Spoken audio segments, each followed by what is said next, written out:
The next Republican debate is Tuesday, and with all the fallout over the last one on CNBC, folks will sure be tuning in to see what happens. Here with what we can expect is the Media Research Center's Rich Noyes. Rich, thanks for joining us on the broadcast. So this time around, it's been hosted by the Fox News, Fox Business Network. What should we expect?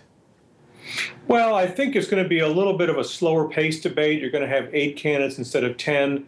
They're supposed to have longer times to answer the questions. Instead of these sort of short 30-second answers, it'll be, I think, closer to 60 or 90 seconds. So you might get a lot more depth out of it. You might get a lot more detail. And I imagine that the Fox Business hosts know exactly what happened with the CNBC debate, and they're determined not to get the same ridicule from their colleagues. They're going to ask substantive questions. They'll stick with the politics of the day. They're not going to be softballs by any means, but they're not going to be disrespectful, and they're not going to be on bizarre issues like fantasy football. They'll try to distinguish themselves because they've been given sort of a low bar to jump over, and I expect that they will. As you mentioned, the primetime stage will involve 8 candidates. 2 of them will be missing: Governor Huckabee, former Arkansas Governor Mike Huckabee, as well as New Jersey Governor Christie. They will be in the so-called undercard in the second tier. Why did this happen? What happened to them? Why did they get booted off the primetime stage? Well, they've been taking polls before each of these debates, and I guess there's just 4 polls leading up to the Fox Business debate, and you needed a certain threshold of 2.5% average to make the primetime debate, and Governor Huckabee and Governor Christie fell short of that. Similarly, in sort of the undercard debate, what they're calling the undercard debate, you need to have at least 1% in one of these polls. And I guess Lindsey Graham and George Pataki, who've been there the last 3, did not make that either. So they're going to be excluded from that debate.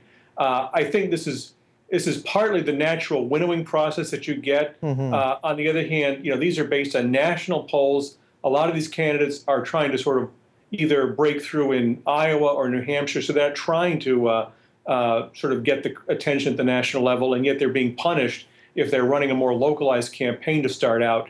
So it's putting a lot of weight into these national polls when that should be based on, I think people should always have a sort of a chance to debate regardless of their national poll standings.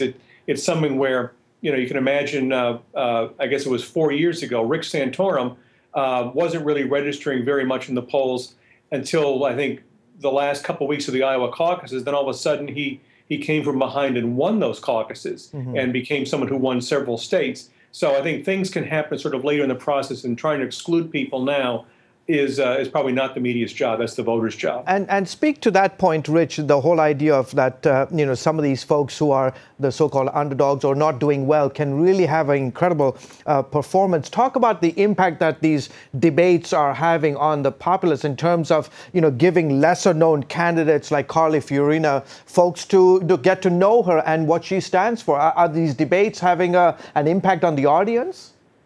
Well, that's interesting. I mean, Carly Fiorina did very well in that first undercard debate when there was a large audience.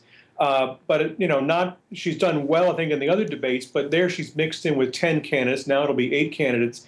And I'm not sure people have a chance to really break through when there's that crowded of a stage. So I understand why you want to limit the number.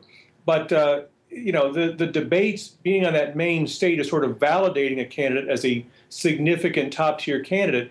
And when they're excluded from that, it's almost a signal from the media to voters, well, don't pay attention to that candidate. They're not in the top tier anymore. The voters have spoken. No voters have spoken yet. The election is still, in Iowa, it's still 2.5 months away, and in most states, much further off than that. So, we've got a long way to go, but it seems like the media are rushing to winnow this field down as fast as they can. And finally, is it your sense that people are tuning in to watch the Republican debates? Is there still interest in the process? Oh, very much so. I mean, you saw with both the Fox and the CNN debate, over 20 million people tuned in. I think it was closer to 15 million for the CNBC debate.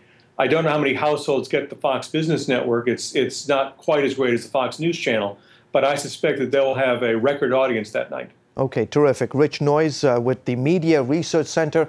As always, thank you for coming on the broadcast. Thank you.